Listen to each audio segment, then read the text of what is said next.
The divine feminine force has always been the main target in our reality field. See, Thoth here is like a spider, building his nets within the ethers and the physical reality.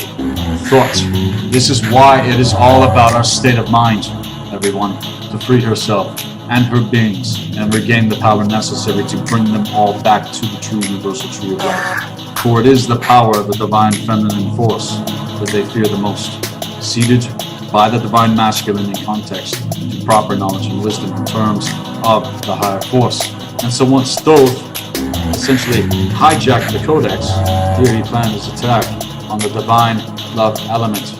Many people in the reality field there are at the first veil in terms of becoming aware of global corruption and government and corporations. That's lower level first veil shit. But those of us that have been doing this work for a very long time within this reality field, not just this life, the veil that we are moving through, all life back from the inverted thought to Thoth's universes. So you really have to ask yourself who Thoth or thought is beyond the archetype of the ibis or an actual being, okay? Take it a little bit deeper here in context. This is metaphysics that I am breaking down for all of you. I'm speaking in metaphysical terms. Again, Thoth means thought, means thought.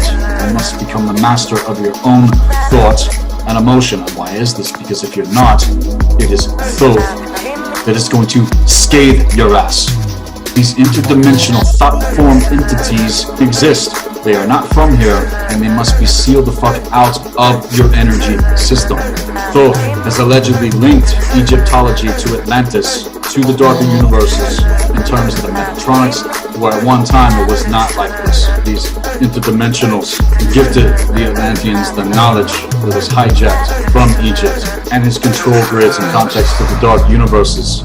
All of this goes back to the void within the second veil, infused on a distorted spiral of creation within the true three spirals of creation in order to lock the fuck down to the Fibonacci sequence, which steals the gold of consciousness.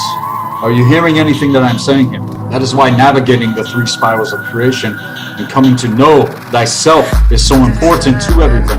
Coming into alignment with cosmic law and connection with the higher force in context to drawing the circle of the magician correctly, doing things right in light of the original teaching. You see, when the Atlanteans gifted all of their power to Thoth, worship intellect instead of tapping the gates of true intelligence. You can be filled with all the knowledge that is out there, intellectually speaking, but do you have power and wisdom in context to true intelligence? See, that's the difference here. And it's to know the difference of these universes, the Metatronics that are siphoning Midgard on a distorted wheel within the ethers in context to the lockdown equation. That technology within the etheric realm, which targets the mental and emotional bodies in context to the lockdown equation.